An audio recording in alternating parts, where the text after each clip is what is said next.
Buenos días, nuevamente estamos aquí en nuestra escuela bíblica dominical de este domingo y vamos a trabajar hoy en un pasaje en Romanos capítulo 13, vamos a trabajar del 1 al 10 y el tema es ¿cómo debo responder a la política?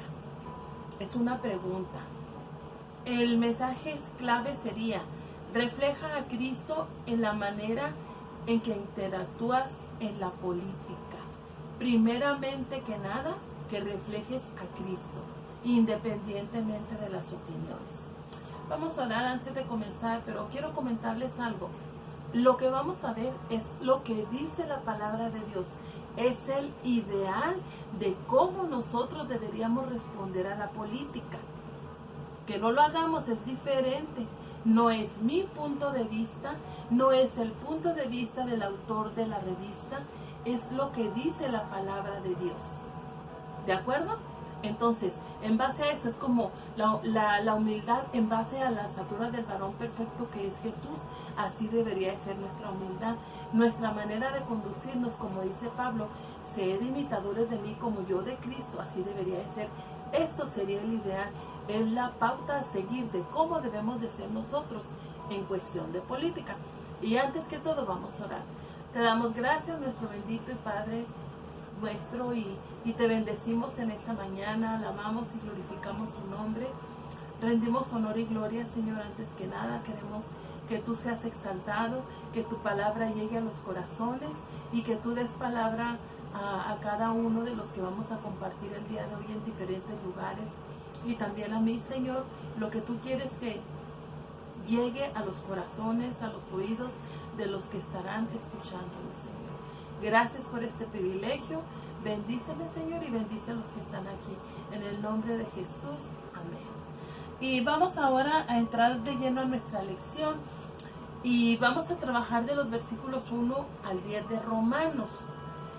Si nosotros nos ponemos a ver cómo era la vida de los primeros cristianos en cuestión, Pablo le manda una carta a los romanos. Él ansiaba ir a Roma, era su mayor anhelo para predicar allí el evangelio. Lo que Pablo no sabía es que iba a ir preso, ¿verdad? Pero bueno, entonces él está preocupado. Ahora, podrán decir ustedes a lo largo de todo este estudio, pues sí, eso era en la Biblia, pero acuérdense que los judíos estaban bajo el dominio romano y el pueblo que conquistaba a otro pueblo en la historia imponía su religión, su lengua, su moneda, todo. Ahora, los judíos como religión tenían ciertos privilegios como una religión lícita dentro del imperio romano, pero no así la iglesia cristiana o los cristianos, porque esto era nuevo, esto estaba comenzando. Entonces había persecución para ellos. Acuérdense que la historia nos cuenta de que muchos de ellos eran llevados al Coliseo romano y eran devorados por los leones, otros eran maltratados. El mismo Esteban fue maltratado, el mismo Pablo fue maltratado. Entonces Pablo se está dirigiendo a ellos a sabiendas de lo que está sucediendo. Ok, el cristiano tiene que vivir con sumisión. Y tú podrás decir ahorita, ¿cómo ser sumisos a un gobierno? Vamos a ver, si ustedes leyeron su lección, que se les manda con tiempo, que lean esta porción de Romanos, dice que sométase toda persona a las autoridades superiores. La comunidad cristiana no tenía los mismos privilegios que el imperio romano le había dado a los judíos como una religión lícita. Ellos no tenían ese mismo privilegio. Pablo en nada se asemeja a un anarquista. Los amonesta a someterse a las autoridades superiores porque por Dios han sido impuestas. ¿Y qué es un anarquista? Podrán decir ustedes. Que llama a la oposición y a la abolición del Estado, o sea, que está en contra de las leyes que está dando el Estado. Pablo no era un anarquista. Acuérdense que Pablo era un hombre muy preparado y para nada está llamando a que se rebelen en contra del gobierno. Pablo no considera que el gobierno romano fuera bueno ni era representante del reino. Él no consideraba que era bueno. Él sabía que no estaban bien. Sabía que el gobierno podía ser cruel. y se reconocía que legítimo porque era una institución que Dios creó. Reconocía que el Estado es algo legítimo porque por Dios es puesto, es aceptado, es bueno, para hacer posible el desarrollo y mantenimiento civil, porque este controla las relaciones civiles, las relaciones entre unas personas y otras. Por eso Pablo considera que es bueno, que es bueno por ese lado, no precisamente que sea justo. Someterse no significa ser esclavo de la persona. A veces entendemos mal, por ejemplo, ser sumisos los hijos a los padres o las mujeres a los hombres, como si fuera una esclava y yo soy un dictador y tráeme, hazme, dime, hazme. No, no significa esto. Significa estar dispuesto a expresar su desarrollo político dentro del proceso del gobierno. Se vale también no estar de acuerdo. A lo que Pablo va es cómo lo vamos a hacer. El que se opone a la autoridad, Pablo no está condenando la oposición política o la expresión de la voluntad de la minoría. No está diciendo que se opongan a eso, que se expresen. Está diciendo, el que se opone es ser anarquista, o sea, pasar por encima de las leyes y no cumplirlas. Su llamado de alerta era contra aquellos que atacaban a las instituciones con el fin de provocar el desorden civil, que el orden civil se fuera para abajo, que las leyes se fueran para abajo, hacer entonces sí una anarquía o un desorden tremendo. ¿Qué sería si no tuviéramos un semáforo? Pues habría un caos. ¿Qué sería si no tuviéramos leyes? Las leyes son para controlarnos. Y por Dios, Dios en Levítico y en Números y en Deuteronomio le dio leyes al pueblo. Los magistrados existen para hacer el bien. Versículos 3 y 4. Pablo señala que el gobierno expresa la autoridad dada por Dios. Dios permite que estos lleguen al poder. Dios permite las instituciones. Son dadas por Dios. El gobierno tiene la responsabilidad de ejercer su autoridad con compasión y justicia. Y a lo mejor dirán, no hay justicia. Hay justicia para los que tienen, pero no para los que no tienen. Bueno, eso ya es la responsabilidad de aquellos que fueron puestos allí. Los magistrados no están para infundir temor, sino que al malo solamente. Aquí vemos el ideal. Un gobierno existe para administrar con rectitud. El gobierno no está hecho para darnos temor. No, es para infundir temor, pero aquel que quebranta las leyes. Pablo insta a los hermanos, a aquellos a los que escribió la carta, a nosotros que ahorita lo estamos escuchando. Hacer lo bueno y tendrás alabanza. Claro que sí, siempre. Aconseja a los hermanos a que respeten las leyes del Estado, las cuales aseguran la función ordenada del comercio y de la vida pública. Que cumplan las leyes, que no quebranten las leyes. Cuando te dan leyes, cuando te dan mandamientos, cuando te dan lineamientos en tu trabajo, en tu escuela, en tu casa, donde sea, y tú las cumples, no tienes problemas. El problema es cuando tú no quieres cumplirlas y cuando quebrantas esas leyes. Porque es servidor de Dios. Pablo revela la verdad. El gobierno es un servidor, un instrumento en las manos de Dios para el bien de los humanos.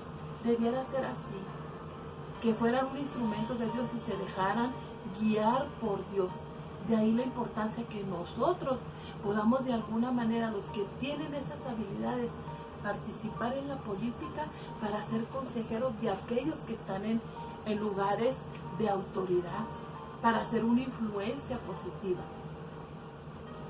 Teme porque no en vano llevan la espada, nos dice a nosotros. Ten temor porque aquel no en vano lleva la espada. Estaba hablando de la autoridad para levantar y mantener un ejército para la defensa nacional. En el Antiguo Testamento, la espada es mencionada 360 veces en símbolo de guerra. Pablo advierte a los cristianos contra violar las leyes civiles. Te dice, sométete a las autoridades, cumple las leyes, porque si no cumple las leyes, él no en vano tiene la espada, o sea, el poder, la autoridad para hacerte cumplir aquellas leyes, y si las infringiste, entonces pagar por ello. La conciencia obra en razonamiento. Aquí va a apelar Pablo a tu conciencia, a tu razonamiento. Para Pablo, la posibilidad de ser castigado por haber cometido alguna infracción civil era causa para vivir en conformidad con las leyes del Estado. Si tú no vives en conformidad con las leyes del Estado, vas a tener problemas. Entonces, él te va a hacer razonar en este aspecto. Para el cristiano debe ser una motivación superior más que ir a la cárcel. Para mí debe de ser, tengo que obedecer las leyes civiles, no por el temor de ir a la cárcel, sino por mi conciencia, por el razonamiento de decir, tengo que someterme por testimonio y por el amor y porque Dios está en mí. Los cristianos deben apoyar la función del gobierno por causa de la conciencia. Nosotros debemos ser partícipes en beneficio de, no ser partícipe en contra de. Pablo pide que ejerzan su mente transformada, cambiarlas de la legalidad a la teología. ¿Qué quiere decir? Si Dios cambió mi manera de pensar, mi corazón, yo ya no voy a buscar hacer el mal, yo voy a buscar hacer el bien.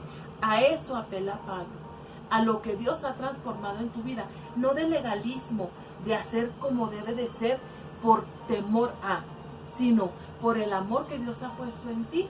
Teológicamente dice, eso que Dios ha hecho en ti te va a hacer que tú seas mejor ciudadano. La conciencia redimida acusa y defiende sin necesidad de las leyes del Estado. A mí no necesitan decirme que tengo que dejar de hacer tal o cual cosa o hacer tal o cual cosa, porque yo por conciencia voy a hacer el bien y no voy a infringir las leyes que se establezcan. Es guiado por una ley interna que lo insta a ser ciudadano ejemplar. Esa ley interna es el Espíritu Santo en mí que me dice, no hagas eso. Por ejemplo, si vamos en un carro y es un alto, pues hacer el alto, ¿no? Porque es por protección mía. Pero podemos decir, no, pues me lo vuelo, al cabo no hay carros. Entonces, no debe de ser así. Haya o no haya carros, tú tienes que hacer tu alto, porque debes de ser un ciudadano ejemplar. Y vaya que no hay carros, pero que de repente te vuelas el alto y te pitan por allí y te piden una multa. ¿Sí o no? Por eso no debemos hacer eso. Es guiado por una ley interna. A menudo Dios usa la conciencia para guiarnos. Es incorrecto lo que vas a hacer, aun en que esté ese dinero allí y no esté nadie, tú lo puedes tomar, sí, pero tu conciencia, el Espíritu te dice no, porque es incorrecto. ¿Y qué tal que lo tomas y alguien se dio cuenta y te ponen en evidencia o te llevan a la cárcel? Esa es la cuestión. Dios quiere que rindamos respeto y honra a los que lo merecen. Versículos 6 y 7. Pues por esto pagáis también a los tributos. Una de las evidencias más potentes del apoyo al gobierno es pagar a tiempo los impuestos. ¿Qué de esto? ¿Cómo estamos en esto? Las tenencias de los carros, el predial de las casas, los impuestos sobre renta, los impuestos sobre lo que trabajas. ¿Qué tal? ¿Cómo estamos en eso? ¿Estamos bien o estamos mal? Cada quien sabemos. Cristo reconoció la validez y el cristiano lo debe de hacer también. Acuérdense que una vez vinieron a cobrarle los impuestos al Señor Jesús y a sus apóstoles, a sus discípulos, y que dijo Jesús, vayan y pesquen un mar y allí encontrarán una moneda y paguen el impuesto que les correspondía a ellos. Si Jesús lo reconoció como válido, nosotros también, y no debemos de rebelarnos y no vamos a pagar impuestos, no vamos a pagar lo que se nos pide. Tenemos que hacerlo. La Biblia nos lo dice. Pablo reconoce que el gobierno necesita ser financiado por la comunidad para luego recibir esos beneficios. Y luego tú podrás decir, bueno, yo pago mis impuestos y no les veo ganancia, no lo veo reflejado en mi ciudad. Eso ya no es tu asunto, es asunto de ellos. Ellos van a dar cuentas por ese asunto. El tuyo es que tienes que pagar tus impuestos y darle honra al que honra. Fíjense lo que dice la palabra. Dice,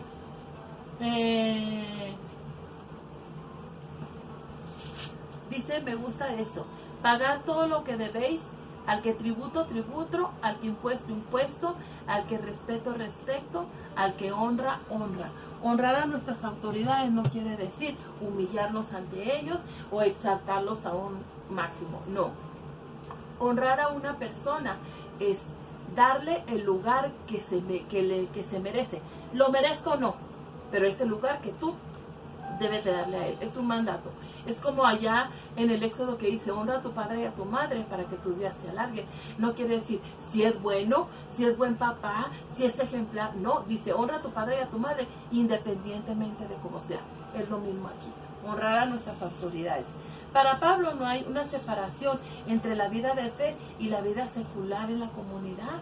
O sea, no somos dos entes, uno en lo espiritual y otro en lo secular. Somos una sola persona. A Dios honra, pero también al César lo que es de César y a Dios lo que es de Dios. El Estado demanda impuestos y gestos de fidelidad, que yo sea fiel a él, que yo responda con mis responsabilidades. El cristiano está obligado por Dios a mostrar respeto y honra a los oficiales del Estado que lo merecen. Ahora, hay una cosa, si lo que te está pidiendo el Estado, si lo que te está pidiendo el gobierno civil, si lo que te está pidiendo tu autoridad va en contra de lo que dice la Biblia, no damos ni una pisada para someternos. Ahí sí manifestamos nuestra inconformidad porque está en contra de lo que dice la palabra de Dios. Ahí sí no. Ahí sí no. Recordemos que Pablo está hablando de un gobierno autoritario, el cual no daba evidencias de cambiar. Y aún a pesar de eso les dice, paguen sus impuestos, denle honra al que lo merece. A pesar de eso. En las democracias modernas, el cristiano tiene derechos que nuestros antepasados nunca se imaginaron tener. Nosotros en las democracias que vivimos ahora tenemos derechos de expresarnos, tantos derechos y tenemos hasta una Comisión Nacional de Derechos Humanos. Nuestros antepasados no lo tuvieron, ni se imaginaron que pudiéramos tenerlo. También tenemos retos que vienen con las oportunidades políticas. Ahí hay un reto. ¿Quién tiene habilidades políticas? Ahí es el reto para ser de influencia positiva. Nuestro impacto cívico será afectado por la manera en que tratamos a nuestros semejantes. Yo les recuerdo a mis hermanas en la clase. La cruz tiene una parte vertical y una parte horizontal. La parte vertical es mi relación con Dios y es la más larga. Y la parte horizontal es mi relación con los demás. Y aquí vamos a ver nuestra relación con los demás que depende de nuestra relación con Dios. ¿Cómo? El apóstol eleva las responsabilidades de los cristianos a los niveles más altos que pudiera expresar. Deja de hablarles de los servidores públicos e incluye a todos nosotros. ¿Cómo? El llamado a amar al prójimo. Para Jesús fue el más grande mandamiento. Es una respuesta al amor que ellos mismos habían recibido de Cristo. Cuando le preguntaron del mayor mandamiento, respondió, a Jesús se lo preguntaron, él respondió, amarás a tu prójimo como a ti mismo. Ese es el más grande mandamiento. Porque el amor recibido de Dios nos ha expresado, nosotros el amor recibido de Dios lo expresamos a otros. Pablo no ha terminado con este mandato y luego sigue diciendo, porque no adulterarás, no matarás, no hurtarás, no dirás falso testimonio, no codiciarás. En los 10 mandamientos, unos son de nuestra relación con Dios y estos son de nuestra relación con nuestros semejantes. Si nuestra relación con nuestros semejantes, por causa de discrepancias o puntos de vista políticos nos pueden llevar a dañar a nuestro prójimo, estamos mal. Es lo que nos lleva a Pablo. Es posible que los creyentes en Roma estuvieran pensando en las leyes del Estado. Pablo les recuerda que las otras series de leyes más absolutas y severas son las que son más, las leyes que Dios da son más severas que las de la misma Roma. Menciona los últimos 5 mandamientos de la ley de Moisés, porque eran los más aplicables y no tenían que ver, por ejemplo, con guardar el sábado, con leyes de tipo litúrgicas. Esas eran en las relaciones entre unas y otros. Jesús había hablado de ellos en el Sermón del Monte, cuando fue y todas las demás personas fueron y le siguieron, abordó varios temas respecto a estos también. Mostró que la ley de Dios no trata solo el acto, sino las intenciones del corazón. No es nada más que yo no lo haga porque no me metan a la cárcel, sino que en mi corazón Dios ha hecho la obra y yo no lo voy a hacer por dañar al otro. Lejos de estar divididos por las opiniones políticas, los cristianos le deben mostrar a sus hermanos y a la comunidad el amor de Dios. Si nos ponemos a hablar de política, créanme, y lo sé por experiencia, aunque seamos hermanos en la carne, llegamos a pleito. Dios nos llama a hacer luz y sal en el mundo. En nuestra conversación y discurso político, honramos a Dios cuando hablamos con decoro y respeto, sin ofender, sin dañar, sin perjudicar a las autoridades, denigrándolas, pero tampoco con la persona con la que estamos hablando, porque tú eres de tal partido, eres menos, eres un ignorante X. Es lo que está evitando Pablo que hagamos. El apóstol Pablo nos aconseja que hablemos con mesura, pues Dios puede cambiar el momento para tratar temas concernientes a la eternidad. En base a esto, tú puedes presentar el mensaje de salvación y alcanzarla para la gloria de Cristo. En síntesis, tenemos de este pasaje lo siguiente. ¿Cómo respondemos a la política? Responder al gobierno con obediencia, siendo obedientes, no siendo transgresores de la ley ni rebeldes. Responder al gobierno con integridad, respeto y honra. Ser íntegros en lo que se nos pide, respetando a las autoridades y honrándolas. Y también responder a las discusiones y a los desacuerdos con amor. Con amor el uno con el otro. En síntesis, eso es nuestra lección. Yo espero que sea de bendiciones para ustedes y que tengamos un parámetro cómo debemos ser ante nuestras autoridades superiores. Y si vamos a otros pasajes encontraremos tantas cosas más, pero ya lo abordaremos en otra lección. Vamos a despedirnos. Gracias, Padre, porque tú has hablado de tu palabra a través del ejemplo que Pablo nos da, Señor. Pedimos que seamos obedientes, respetuosos y que podamos entender a nuestras autoridades y ser de ayuda, Señor, y no de tropiezo. Que seamos obedientes entre unos y otros y que principalmente sea el amor entre la gente y el amor para contigo. En el nombre de Cristo Jesús pedimos y agradecemos esto. Amén. Que el Señor les bendiga. Nos vemos la próxima semana.